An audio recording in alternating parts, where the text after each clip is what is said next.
Hey guys, welcome back to my channel Venkatravuli official. ఇవాల్టి special kheer semiya. So Ramzan వచ్చేసింది. కీర్ సేమియా అంటే ఇష్టం లేని వాళ్ళు ఎవరు ఉంటారు చెప్పండి. So this is my second attempt. First అటెంప్ట్లో కొద్దిగా ఫ్లాప్ అయిందనమాట. సో ఈసారి ఎలా వచ్చిందో మీరే చూడండి. ఈసారి ఏం చేశానంటే అమ్మ చేతి వంట నాన్న చేతి వంట అన్నీ చూసేసి వీడియోనైతే చేశాను. సో మీకు షేర్ చేస్తాను ఎలా చేయాలి ఏంటి అని. సో మన దగ్గర ఉన్న డ్రై ఫ్రూట్స్ ఏవైతే పిస్తా, బాదం, జీడిపప్పు అండ్ ఎండు ఖర్జూరం ఉంటాయో ఓవర్ నైట్ సోక్ చేసుకోవాలండి. ఓవర్ నైట్ సోక్ చేసుకున్న తర్వాత నెక్స్ట్ డే కట్ చేసుకోవాలన్నమాట. తర్వాత ఒక ప్యాన్ పెట్టి కొద్దిగా నెయ్యి వేసుకొని ఆ నేతిలో మన దగ్గర ఉన్న డ్రై ఫ్రూట్స్ అన్నీ తీసుకొని ఒక 5 minutes స్లో ఫ్లేమ్లో రోస్ట్ చేసుకోవాలి.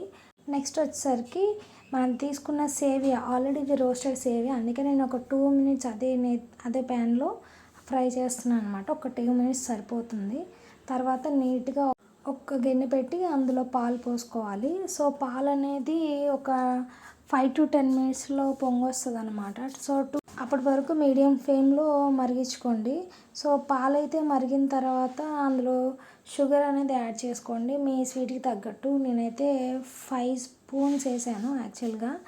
తర్వాత ఏవైతే మనం డ్రై ఫ్రూట్స్ పెట్టుకున్నాం కదా ఖర్జూరం, అది కూడా నేను కొద్ది మిక్స్ చేసి కలిపేసాను. ఆ క్లిప్ మిస్ అయింది.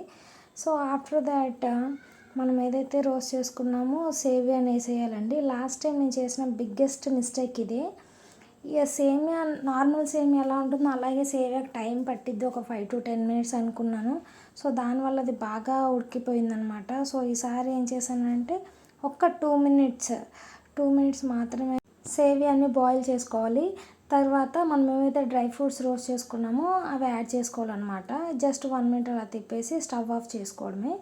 ఒక్కటి గుర్తుంచుకోండి, కీర ఆఫ్ చేసిన తర్వాత అంటే చల్లారిన తర్వాత త్వరగా దగ్గరకు వచ్చేస్తుంది, కన్సిస్టెంట్ దగ్గరకు వచ్చేస్తుంది. సో మీరు ఏం చేస్తారంటే లిక్విడ్గా ఉన్నప్పుడే ఆ లిక్విడ్ కన్సిస్టెంట్లోనే గ్యాస్ అనేది ఆఫ్ చేసుకోండి. లేదంటే చాలా మొత్తం పాలన్నీ పీల్ చేసుకుంటుంది అనమాట. లాస్ట్ టైం అది మిస్టేక్. సో నాకు ఆల్రెడీ దగ్గరకు వచ్చిందని కొద్దిగా వాటర్ అనేది యాడ్ చేశాను. సో ఇలా లిక్విడ్గా ఉంటేనే బాగుంటుంది. ఒకసారి మీరు కూడా ట్రై చేయండి. ఈసారి అయితే హిట్ అయిపోయింది నా కీర్. సో చాలా బాగా వచ్చింది. అండ్ ఇలాచి కూడా వేసుకుంటారు. సో ఆ క్లిప్ అనేది మిస్ అయింది. మీకు ఎలా అనిపించిందో ఒకసారి ట్రై చేయండి. నచ్చితే కనుక లైక్ చేయండి, షేర్ చేయండి and don't forget to subscribe my channel. And thank you for watching your వెంకట్రావులి.